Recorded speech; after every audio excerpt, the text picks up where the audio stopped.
Halo, selamat malam pemirsa Dama TV, apa kabar? Semoga selalu bahagia dan luar biasa. Senang sekali rasanya saya Nisha Naila dapat kembali hadir menjumpai Anda tentunya dalam program acara Manage Your Mind.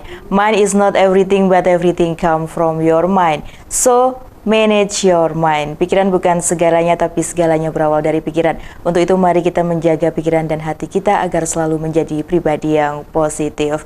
Pemirsa Dama TV, di kesempatan yang berbahagia kali ini, Manage Your Mind membahas tema yaitu kasih dan persatuan dalam Kristus untuk Indonesia. Indonesia adalah negara yang kaya akan keberagaman dengan berbagai suku, budaya, dan agama yang berbeda-beda. Namun di tengah-tengah keberagaman ini, kita sering dihadapkan pada tantangan untuk hidup dalam persatuan dan kasih. Sebagai pengikut Kristus, kita dipanggil untuk menjadi garam dan terang di tengah-tengah masyarakat, membawa kasih dan persatuan dalam Kristus kepada semua orang. Dalam Yohanes bab 13 ayat 34-35, Tuhan Yesus mengajarkan kita tentang kasih yang baru, yaitu kasih yang saling mengasihi seperti Dia mengasihi kita. Kasih ini bukanlah sekedar perasaan, tetapi juga tentang tindakan nyata untuk mengasihi dan melayani orang lain. Persatuan juga merupakan aspek penting dari kehidupan Kristen. Dalam Efesus bab 4 ayat 1-3, kita diingatkan untuk hidup dalam kesatuan roh dengan satu Tuhan, satu iman, dan satu baptisan. Persatuan ini bukanlah sekedar keseragaman, tetapi juga tentang mengakui dan menghargai perbedaan-perbedaan kita sambil tetap bersatu dalam Kristus. Dalam konteks Indonesia, kasih dan persatuan dalam Kristus sangatlah penting. Kita hidup di tengah-tengah masyarakat yang beragam dan kita dipanggil untuk menjadi pembawa kasih dan persatuan Kristus kepada semua orang. Ketika kita mengasihi dan bersatu dalam Kristus, kita dapat menjadi contoh bagi masyarakat sekitar dan membawa dampak positif bagi bangsa dan negara kita. Pemirsa, untuk membahas tema yang luar biasa tersebut, kali ini sudah hadir tamu spesial. Langsung saja saya sapa yang terhormat Pendeta David Tobing, ST/STH MPD. Halo, selamat malam. Selamat malam Vanessa. Ketemu lagi. Ketemu lagi. Bagaimana ini kabarnya Pendeta? Tetap luar biasa, Mbak. Tetap luar biasa ya. Senang sekali saya bisa bertemu dengan Pendeta dan mohon sama-sama, Mbak, pencerahannya untuk pemirsa Dama TV terkait tema pada kesempatan kali ini, yaitu kasih dan persatuan dalam Kristus untuk Indonesia. Pemirsa Dama TV, karena program acara Manage Your Mind ini tayang melalui kanal YouTube Dama Televisi. Apabila Anda ingin berdiskusi atau ada pertanyaan, silakan langsung melalui kolom komentar yang ada di YouTube Dama Televisi. Dan jangan lupa untuk like, komen, dan subscribe YouTube Dama Televisi. Baik pemirsa dan Pendeta David Tobing, kita mulai diskusi kita terkait tema pada kesempatan kali ini, kasih dan persatuan dalam Kristus untuk Indonesia. Sebelumnya saya ingin bertanya, apa definisi kasih menurut Alkitab dan bagaimana kita dapat mengembangkan kasih dalam kehidupan kita sehari-hari? Kasih itu seperti apa? Betul, Mbak. Ya, jadi pemirsa Dama TV dan Indonesia, memang ini pertanyaan klasik begitu ya. Sebenarnya apa sih yang Alkitab jelaskan tentang definisi kasih? Dan sebenarnya Rasul Paulus sudah menuliskan definisi kasih itu di dalam 1 Korintus 13 ayat 4-7. Saya akan bacakan buat pemirsa Dama TV dan Vanessa. Jadi dikatakan kasih itu definisinya ini. Kasih itu sabar. Kasih itu murah hati. Kasih itu tidak cemburu. Kasih itu tidak memegahkan diri dan tidak sombong. Kasih itu tidak melakukan yang tidak sopan dan tidak mencari keuntungan diri sendiri. Kasih itu tidak pemarah dan tidak menyimpan kesalahan orang lain. Kasih itu tidak bersukacita karena ketidakadilan, tetapi karena kebenaran. Kasih itu menutupi segala sesuatu, percaya segala sesuatu, mengharapkan segala sesuatu, sabar menanggung segala sesuatu. Jadi kurang lebih ada 14 definisi kasih yang Alkitab sampaikan kepada umat Tuhan atau orang Kristen, pengikut Kristus, bahwa inilah kasih yang harus kita implementasikan di dalam kehidupan sehari-hari. Nah, kaitannya dengan persatuan, Dari 14 ini saya akan mengambil ada 2 hal definisi kasih yang dikatakan tadi di ayatnya yang keempat dan kelima, bahwa kasih itu tidak memegahkan diri dan tidak sombong. Jadi kaitannya dengan implementasi persatuan, bahwa kasih itu dia tidak merasa lebih dari orang lain. Atau kasih itu definisinya adalah dia tidak merasa dia lebih hebat dari orang lain. Dia dikatakan tadi tidak sombong dan tidak memegahkan diri. Artinya hidup di dalam kerendahan hati. Kasih dan persatuan itu kalau saya mau boleh tafsirkan itu sebagai satu hukum sebab akibat. Jadi kalau ada kasih, maka akibatnya ada persatuan. Kebalikannya, kalau tidak ada kasih, tidak ada persatuan.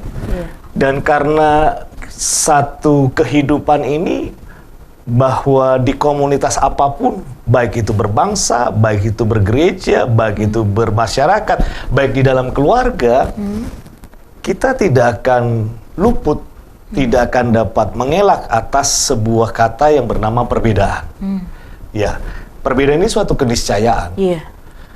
Kita punya sidik jari aja dari miliaran penduduk di dunia, tidak ada yang sama kan, begitu. Apalagi kalau sudah berbicara perbedaan karakter, perbedaan suku, perbedaan agama, perbedaan ras, itu akan terjadi sebuah benturan ketika kita tidak mau menganggap orang lain itu ya lebih dari kita, atau kita tidak mau merendahkan hati di hadapan orang lain.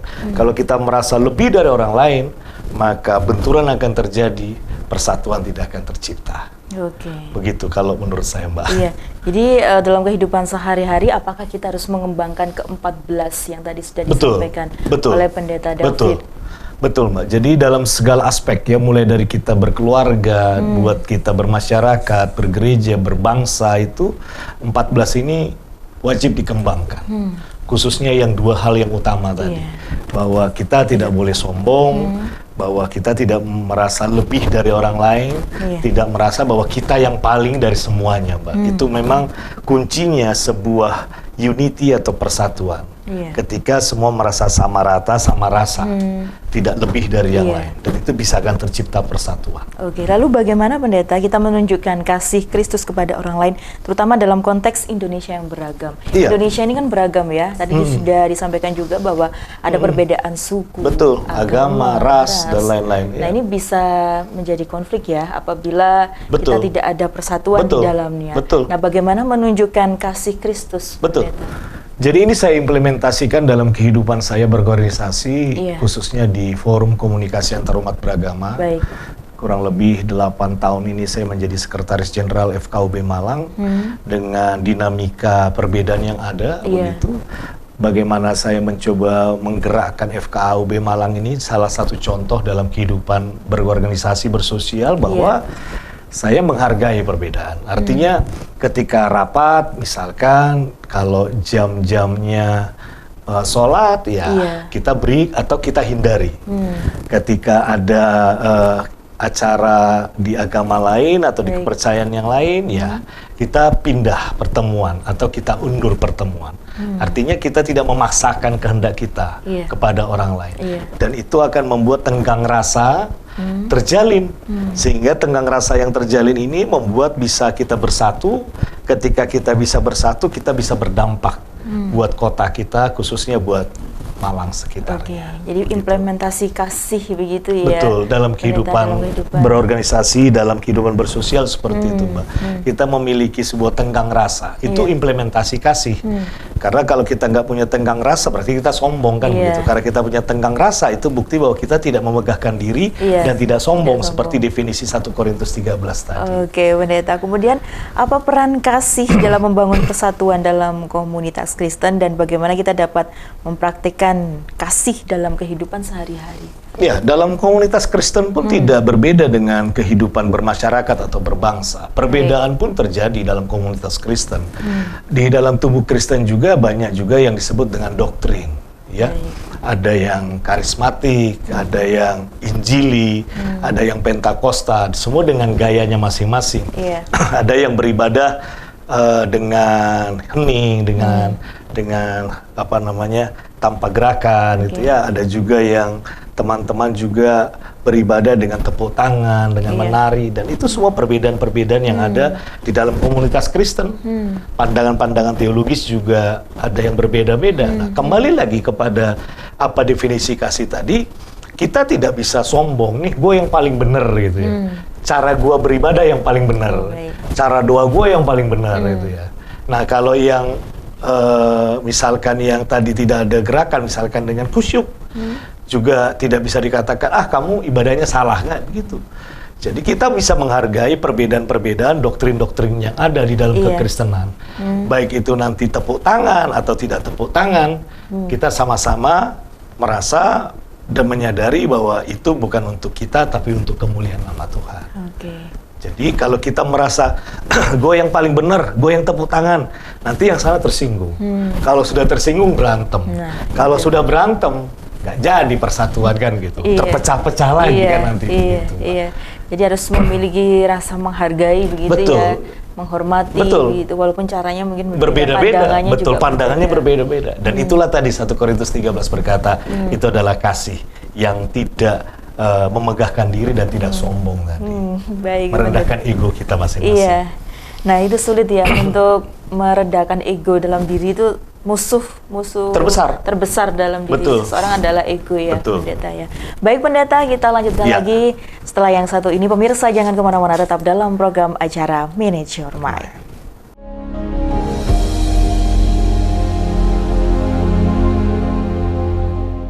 Kembali dalam program acara Manage Your Mind. Mind is not everything, but everything come from your mind. So, manage your mind. Bersama saya Nisha Naila dan Pendeta David Tobing, ST/STH MPD, membahas tema pada kesempatan kali pemirsa, yaitu kasih dan persatuan dalam Kristus untuk Indonesia. Pemirsa Dhamma TV, kami mengingatkan Anda bahwa program acara Manage Your Mind ini tayang juga melalui kanal YouTube Dhamma Televisi. Apabila Anda ingin berdiskusi atau ada yang ingin disampaikan, langsung saja melalui kolom komentar yang ada di YouTube Dhamma Televisi. Dan jangan lupa untuk like, komen, dan subscribe YouTube Dhamma Televisi. Baik, kita lanjutkan lagi pendeta. Kita tadi sudah membahas tentang peran kasih dalam membangun persatuan dalam komunitas Kristen. Selanjutnya, bagaimana kita dapat mengatasi perbedaan-perbedaan dalam komunitas Kristen dengan kasih, dan apa strategi yang dapat kita gunakan untuk membangun kesatuan. Nah, perbedaan itu pasti ya, pendeta ya. Satu keniscayaan, Mbak. Tidak mungkin kita bisa hindari. Baik ketika kita membangun rumah tangga atau keluarga, dengan istri pun kita berbeda. Dengan anak kita berbeda. Ada perbedaan karakter karena ada sanguin, ada flegmatis, ada melankolik gitu ya, ada kolerik gitu ya, ada yang ekstrovert, ada yang introvert gitu ya, ada yang berpikiran liberal, ada yang konservatif. Itu sesuatu yang tidak mungkin bisa kita hindari.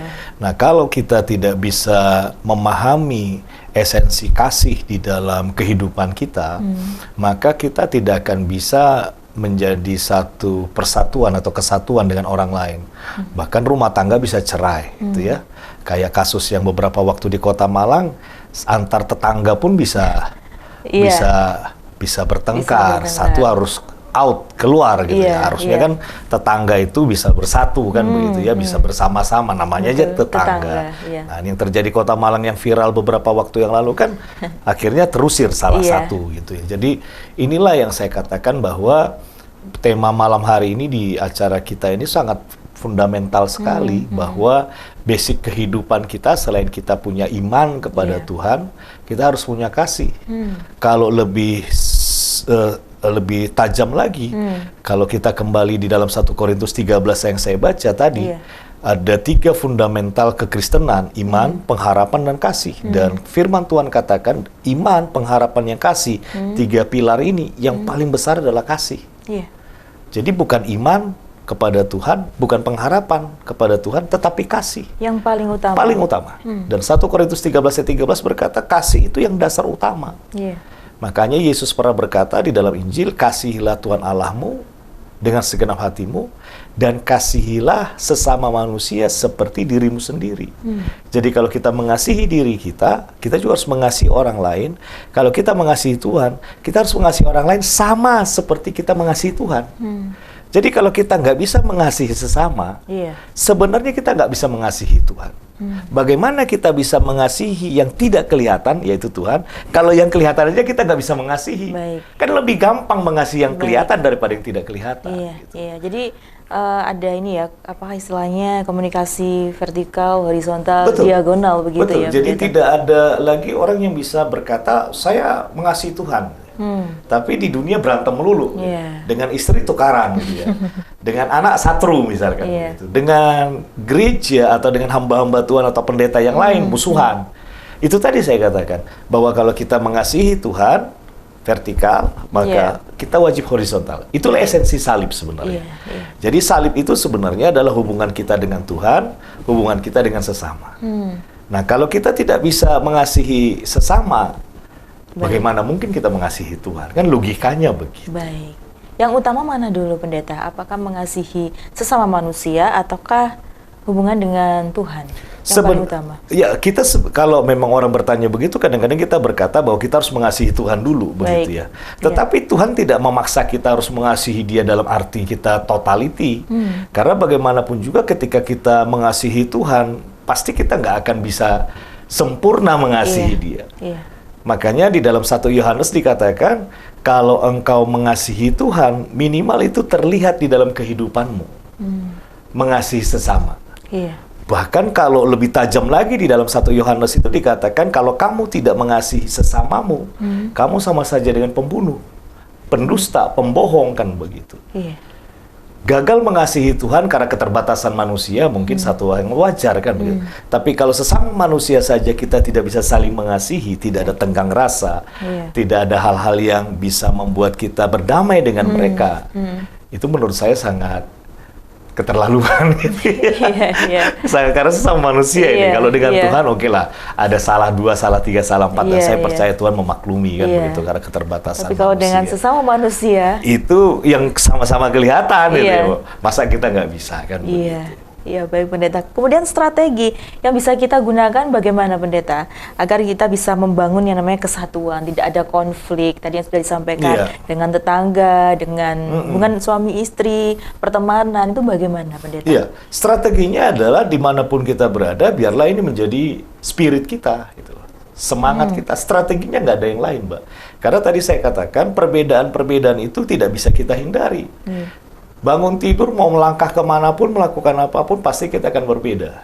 Contoh begini, dalam rumah tangga, bangun tidur kepengen nasi goreng, istri sudah masakin soto, itu kan perbedaan. Kita mau nuntut masakin nasi goreng, padahal soto sudah ada, terus kita nggak mau makan, tukaran kan begitu. Nah, strateginya bagaimana? Ya sudah, kita bisa menerima. Apa yang sudah dimasak, apa yang sudah dibuat, ya sudah. Gitu. Kita keluar dari rumah, misalkan ada orang misalkan ngajak kita pelayanan ke tempat A, kita maunya pelayanan ke tempat B, ya sudah.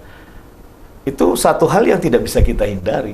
Jadi strateginya adalah dimanapun kita berada, apapun yang kita harus putuskan, biarlah dasarnya adalah kasih ini. Kembali lagi tadi, kasih itu sabar, kasih itu tidak pemarah, kasih itu menutupi segala sesuatu, dan yang penting tadi 2 hal tadi, kasih itu tidak mementingkan diri sendiri dan tidak sombong. Nggak ngenyek gitu ya, nggak enak gitu ya, ya tetap aja enak gitu ya, menerima cocok, gitu menerima. Nah itu tadi legowo kan begitu. Ya sudah, kita menyadari bahwa setiap orang pasti punya kelemahan, pasti punya kekurangan. Kan baik, begitu. tapi sulit loh pendeta dalam kehidupan pribadi, kehidupan sehari-hari sebagai manusia biasa gitu. Betul. Karena manusia kan punya ego, manusia punya keakuan, idealisme. Ya. Makanya tadi saya katakan mengapa Tuhan berkata kasih yang utama selain iman dan pengharapan. Karena kalau kita bisa menekan ego kita, hebat. Kita hebat sekali kan begitu. Semoga sekali. Melalui manajemen ini kita bisa selalu bersabar. Dan menekan ego ya, pendeta.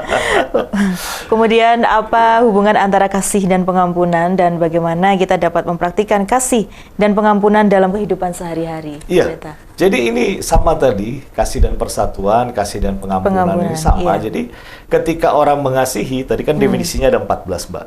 Itu dikatakan kasih itu menutupi segala sesuatu dan sabar menanggung segala sesuatu, dan kasih itu, ini yang penting buat saya tadi, kasih itu tidak bersuka cita karena ketidakadilan.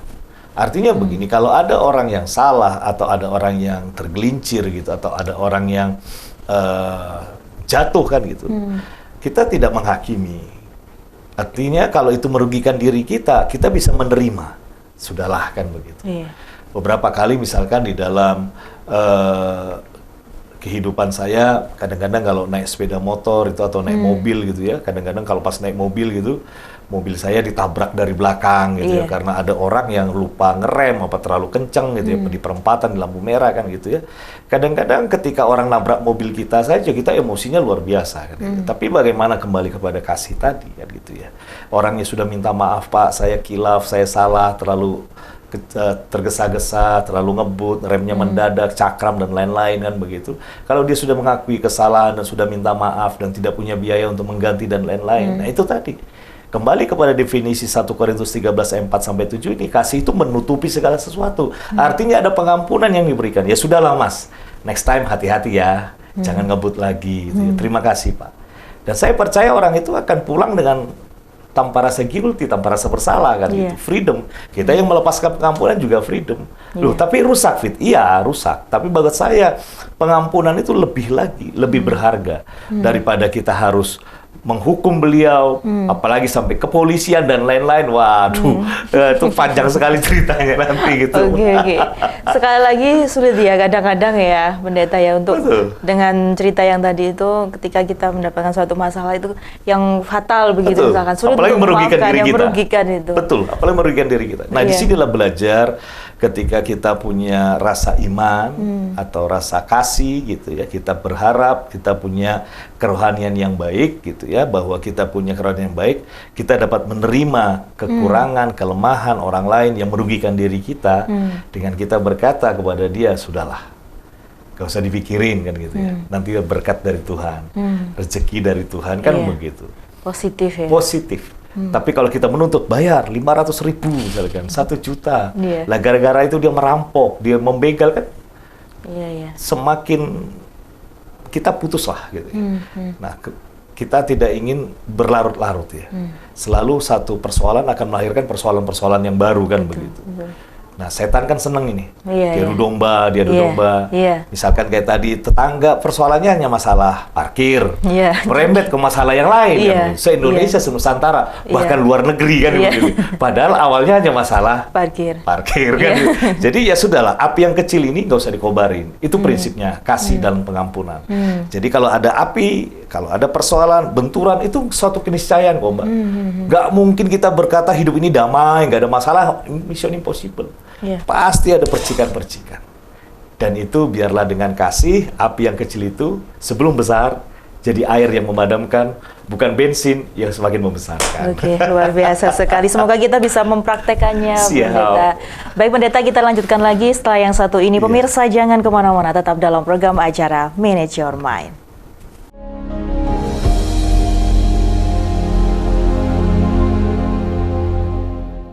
Terima kasih Anda masih bersama kami dalam program acara Manage Your Mind bersama saya Nisha Naila dan Pendeta David Tobing STSTH MPD, membahas tema pada kesempatan kali ini pemirsa, yaitu kasih dan persatuan dalam Kristus untuk Indonesia. Jangan lupa pemirsa, karena program acara Manage Your Mind ini tayang juga melalui kanal YouTube Dhamma Televisi. Apabila Anda ingin bertanya atau berdiskusi bersama kami, mohon sampaikan melalui kolom komentar yang ada di YouTube Dhamma Televisi. Dan jangan lupa untuk like, komen, dan subscribe YouTube Dhamma Televisi. Baik, kita lanjutkan lagi Pendeta, luar biasa sekali ya. Jadi kalau misalkan ada api, kita jadi air ya. Betul. Gitu ya Pendeta. Jadi tidak mudah tersulut begitu. Salah satu implementasi dari kasih seperti itu ya Pendeta ya.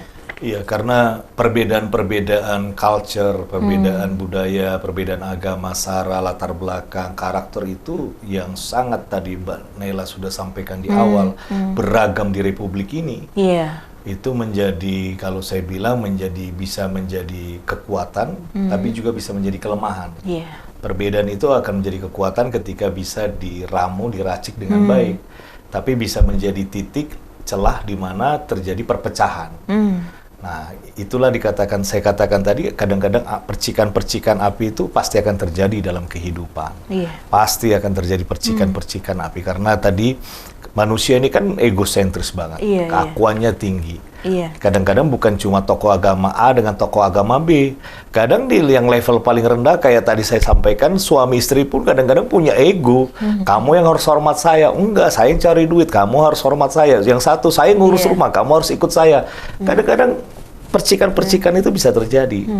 Dan setan kan paling senang kalau orang berantem kemudian bubar kan gitu, bertengkar, bubar, pecah, viral, dan itu kan paling senang gitu ya.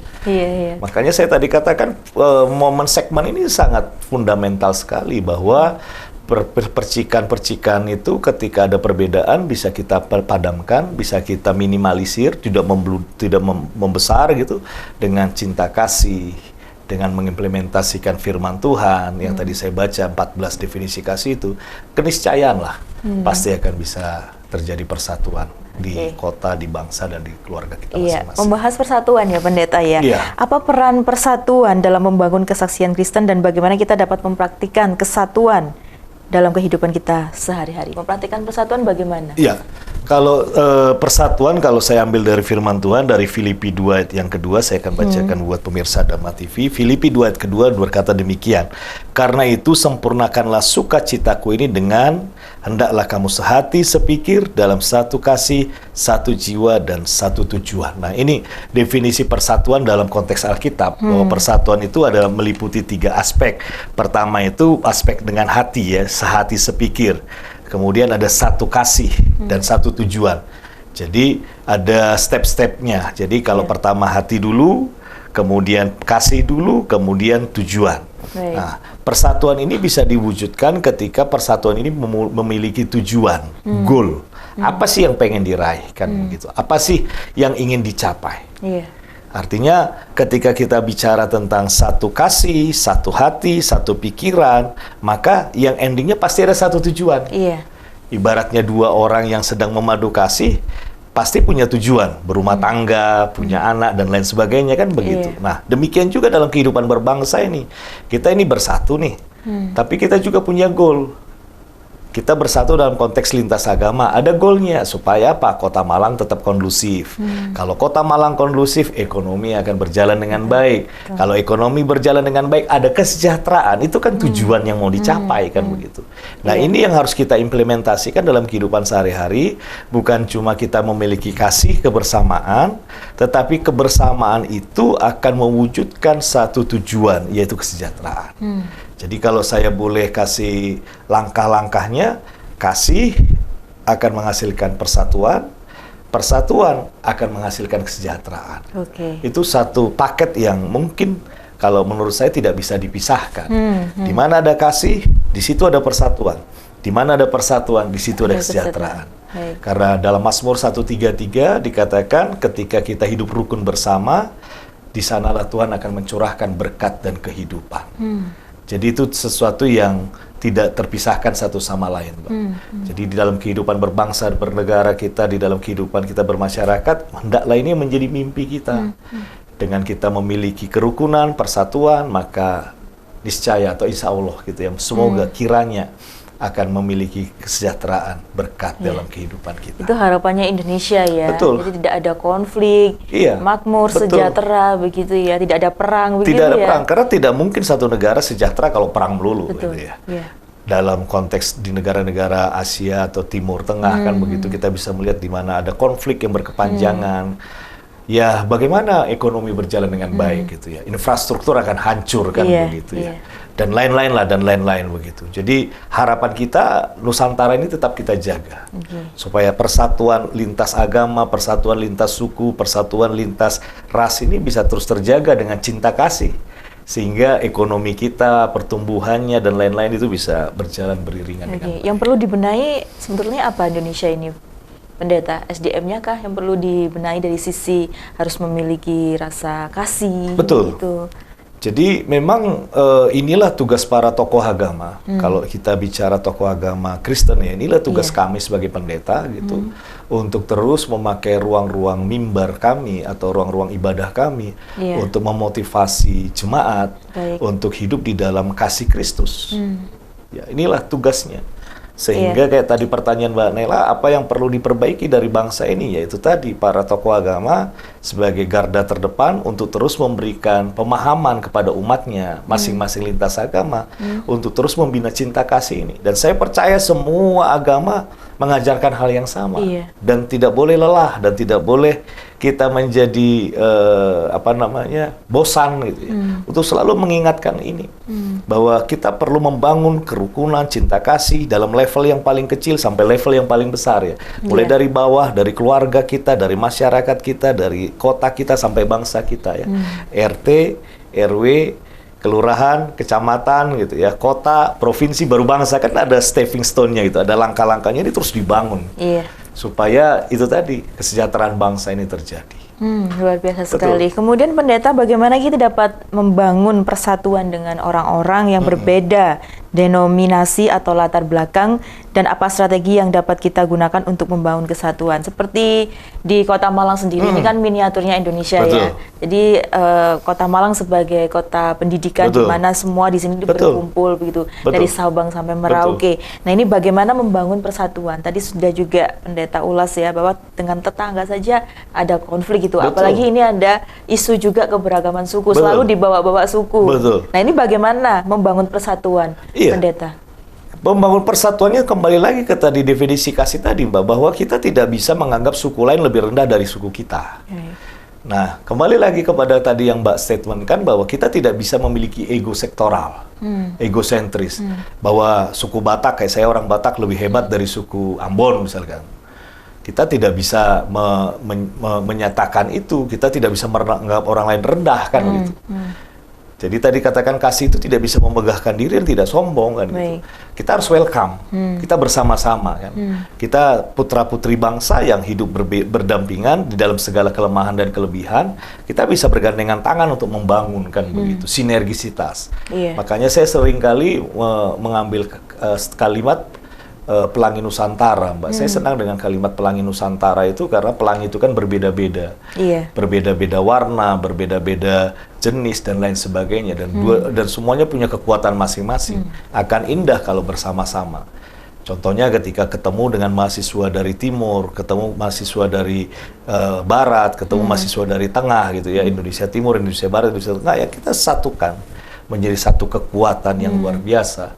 Kita tidak bisa mendiskreditkan, oh kalau yang dari sini bodoh, yang dari sini pintar, itu enggak gitu ya. Semua harus punya talenta, kemampuan masing-masing. Gitu. Ini yang perlu kita arrangement gitu ya. Sebagai seorang tokoh agama, sebagai seorang public figure, kita yang punya pengaruh gitu ya.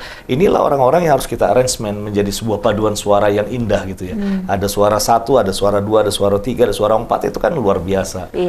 Karena suaranya ngebas gitu ya, suara 4 katanya lebih jelek daripada suara alto, itu enggak juga gitu ya. Jadi semua sama-sama menjadi satu simfoni yang indah di dalam kebersamaan ini. Baik, luar biasa sekali.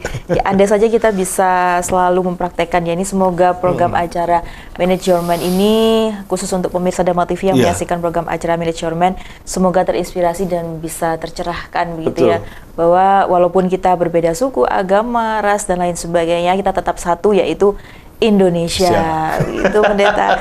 Selanjutnya, ini apa hubungan antara persatuan dan kasih, dan bagaimana kita dapat mempraktikkan persatuan dan kasih dalam kehidupan kita sehari-hari, pendeta?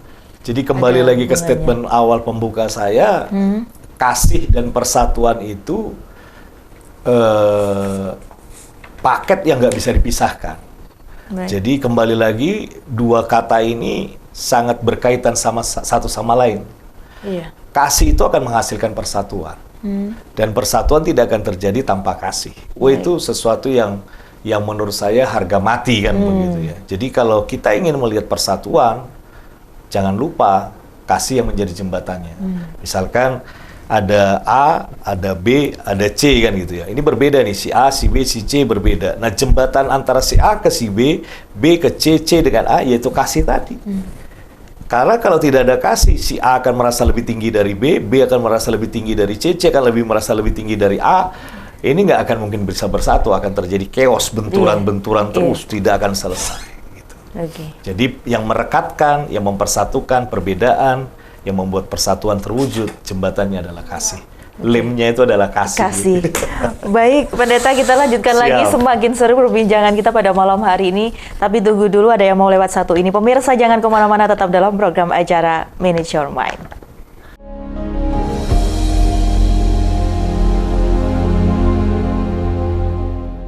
Terima kasih Anda masih dalam program acara Manage Your Mind bersama saya Nisha Naila dan Pendeta David Tobing ST HMPD membahas tema pada kesempatan kali ini, pemirsa, yaitu kasih dan persatuan dalam Kristus untuk Indonesia. Pemirsa Dharma TV, saya mengingatkan Anda bahwa program acara Manage Your Mind ini juga tayang melalui kanal YouTube Dharma Televisi. Apabila Anda ada pertanyaan atau ingin berdiskusi bersama kami, boleh langsung melalui kolom komentar yang ada di YouTube Dharma Televisi. Dan mohon partisipasinya dengan cara like, komen, dan subscribe YouTube Dharma Televisi. Baik, kita lanjutkan lagi, Pendeta ya. Tadi kita sudah membahas banyak ya, bagaimana kita mempraktikkan persatuan ya. Kunci utamanya adalah kasih, begitu ya. Setiap orang tentunya memiliki kasih kah? Pasti. Ya. Pasti, saya katakan 100% harus. Karena begini Mbak, kita kalau bicara Kristen, Kristen itu kan definisinya pengikut Kristus. Ya. Kristus itu adalah lambang kasih yang mempersatukan. Bahkan dalam Injil Matius, Markus, Lukas, Yohanes, 4 Injil ini, Yesus seringkali menunjukkan, meneladankan bahwa dia hidup di dalam kasih. Contoh, ada orang sakit, disembuhkan. Ada orang yang terikat, dilepaskan. Bahkan ada satu kisah yang menarik di dalam Alkitab itu tentang bagaimana Yesus bergaul dengan orang Samaria. Kita tahu Yesus itu kan orang Yahudi. Yahudi itu dengan Samaria seperti dua suku yang berbeda. Orang Yahudi merasa orang Samaria ini Yahudi campuran. Sebenarnya dalam kisah Yohanes pasal 9, kalau nanti pemirsa Dharma TV membuka Yohanes pasal 9, di mana Yesus bertemu dengan orang Samaria. Bahkan dalam percakapan itu antara Yesus dengan orang Samaria ini bertanya kepada Yesus, kenapa sih kamu mau bergaul dengan saya? Bukankah orang Yahudi dan Samaria tidak bergaul? Tetapi Yesus mematahkan paradigma itu bahwa walaupun Yahudi dan Samaria dua suku yang tidak bersinggungan, tapi Yesus mau mematahkan itu. Dia mau bergaul dan bertemu, bisa membangun komunikasi dengan orang Samaria. Di situ Yesus mau katakan bahwa kalau saya mau bergaul dengan suku yang berbeda, harusnya kita sebagai pengikut Kristus meladani apa yang Kristus lakukan. Seperti tema kita hari ini. Jadi harusnya teladan Kristus itu yang kita implementasikan. Kalau Kristus mau menolong yang lain, kalau Kristus mau bersama dengan suku lain, kalau Kristus mau peduli akan orang lain, saya sebagai orang Kristen, pengikut Kristus, ya like father, like son, kan begitu. Kita harus hidup seperti Kristus hidup, namanya aja orang Kristen. Lah kalau kita tidak mau melakukan yang seperti Kristus lakukan, nah kita sebenarnya kan bukan orang Kristen, kan kasarannya begitu, Mbak.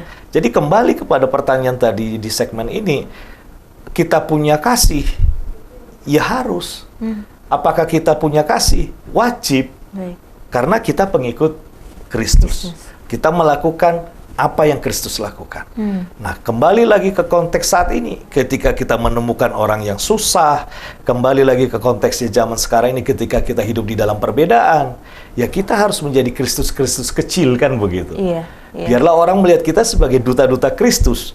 Di mana kalau dulu Kristus mau bergaul dengan orang yang berbeda, kita juga mau bergaul. Kalau dulu Kristus inklusif, ya kita juga harus inklusif. Kristus tidak pernah eksklusif. Dia datang untuk semua orang. Dan kita juga mau hadir dalam kehidupan semua orang. Luar biasa sekali. Jadi kita wajib memiliki kasih. Pemirsa Dharma TV. Bagaimana ini kita dapat membangun jembatan antara komunitas Kristen dan masyarakat sekitar, dan apa strategi yang dapat kita gunakan untuk mempromosikan kasih dan persatuan? Selama ini bagaimana mempromosikan kasih dan persatuan melalui komunitas? Kita kayak tadi pagi ya, saya diundang oleh Lembaga Penyuluhan dan Bantuan Hukum Nahdlatul Ulama. Saya tadi datang ke acara mereka, 90% semua Muslim. Saya tahu satu-satunya Kristen.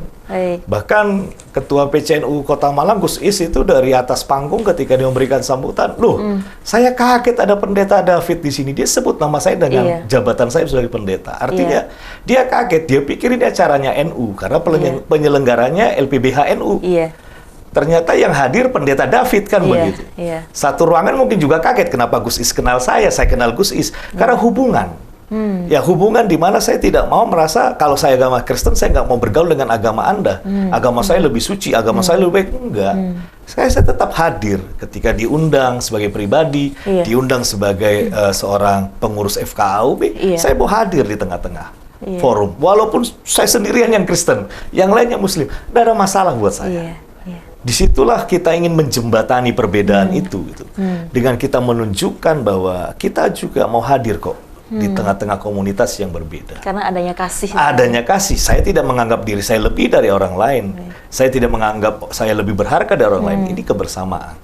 Bersama-sama menjadi satu pelangi Nusantara, kan begitu. Baik, Pendeta. Jadi itu ya, kita datang, mau menerima. Mau menerima undangan, mau hadir, mau berdiskusi, mau menjalin hubungan, mau menjalin kerjasama, itu kan indah sekali. Indah sekali dalam arti itu akan menjadi sebuah berita presiden yang baik, kan begitu. Dan kita harus lakukan, just do it, gitu ya. Bukan cuma teorikal, bukan hanya sekedar slogan, tapi kita mau hidup di dalamnya, kita mau bersama-sama di situ, gitu loh. Jadi saya tidak ada merasa kalau kemarin Hari Santri gitu ya, seorang wartawan wawancara saya, pandangan Pak Pendeta terhadap santri, saya bilang saya sangat menghargai. Bahkan ketika itu dimuat di media sosial, banyak yang berkata, terima kasih Pak Pendeta, tidak ada masalah, saya dengan santri sejajar. Kita bersama-sama membangun Nusantara ini, gitu ya. Kita sama-sama. Kita tidak hanya menjadi orang yang hanya talking ya, bicara ya, not action, talk only. Tidak, kita tetap berjalan, kita tetap berbicara, bersuara, tapi kita juga melakukan dalam tindakan-tindakan nyata. Itu akan membuat perbedaan itu akan terasa indah. Ketika kita mau bersama-sama melakukan dalam kehidupan sehari-hari, dalam tindakan nyata. Implementasinya seperti itu ya, Pendeta. Kemudian ini bagaimana kita dapat mengembangkan kesabaran dan pengampunan dalam membangun persatuan dan kasih dalam konteks Indonesia yang beragam ini, Pendeta? Iya, itu tadi saya sampaikan lagi, Mbak. Semua agama kan punya cara. Semua organisasi pasti punya warna, kan begitu. Bagaimana ketika kita diundang oleh satu agama, di mana diundang oleh satu organisasi, kita bisa menghormati tata cara mereka. Tata cara mereka. Jadi misalkan kayak menyanyikan mars organisasi lain, di mana kita masih bisa menghargai, menghormatinya, kan begitu. Kita tidak mencelah, kita tidak merasa itu jelek, kan gitu. Artinya dalam kehidupan sehari-hari ini kita juga bisa memperoleh satu pemahaman-pemahaman yang baru, bahwa walaupun caranya berbeda, walaupun mungkin lafalnya agak berbeda, ya kita tetap merasa itu yang terbaik. Jadi tidak merasa jelek, salah, gitu, enggak. Dan kadang-kadang kita harus memiliki rasa empati dan kesabaran, kan begitu. Contohnya begini nih, kita hadir di sebuah undangan, ya kita misalkan menyanyikan marsnya, kan gitu ya. Ya kan mungkin kita pergi ke kamar mandi, kan begitu. Ya kita harus sabar, menunggu prosesinya dan lain sebagainya. Dan kadang-kadang ada orang juga yang slip of the tongue. Salah memanggil nama saya, misalkan begitu ya. Tadi ada bilang Romo David gitu, harusnya Pendeta David gitu ya. Ya kita udah slip of the tongue, oke nggak apa-apa Pak Ustadz, terima kasih gitu. Oh sorry ya Pak Pendeta, ternyata tadi saya sulit sebut namanya Romo. Ya nggak masalah juga. Ya tetap harus mengasihi, mengampuni. Dia juga punya kelemahan. Mungkin waktu dia lagi mengucapkan gelar saya atau jabatan saya atau nama saya, mungkin pikirannya lagi crowded, kan bisa jadi. Tiba-tiba dia bilang, Romo David, oh bukan saya pendeta, karena kamu salah saya pulang, WO gitu, work out gitu, kan nggak mungkin juga, kan gitu. Jadi kadang-kadang kehidupan ini, Mbak, kalau kita tidak memiliki kebesaran hati di dalam cinta kasih, kita pasti akan sakit hati.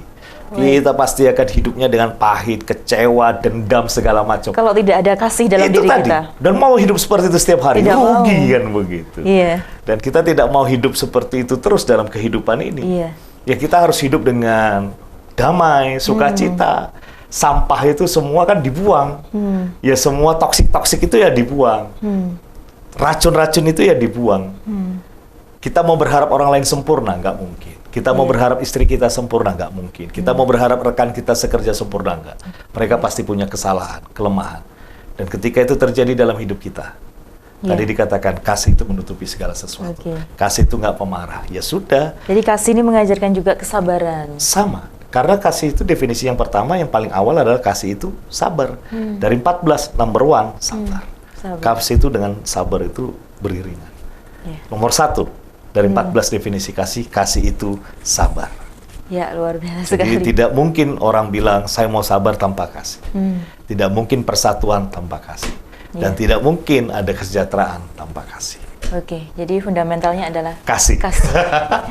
Baik, pertanyaan saya terakhir ini Pendeta, apa peran doa dan meditasi dalam membangun persatuan dan kasih, dan bagaimana kita dapat mempraktikkan doa dan meditasi dalam kehidupan sehari-hari? Pentingnya doa dan meditasi.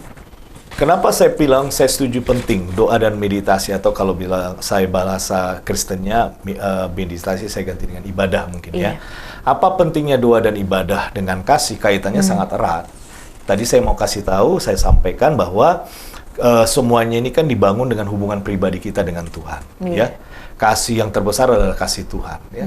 Jadi kita nggak akan mungkin sanggup melakukan kasih itu di dalam kehidupan sehari-hari karena kita masih daging, tanpa pertolongan dari Tuhan, tanpa pertolongan dari Roh Kudus. Nah, bagaimana kita memperoleh pertolongan dari Roh Kudus ketika kita hidup di dalam ibadah dan doa?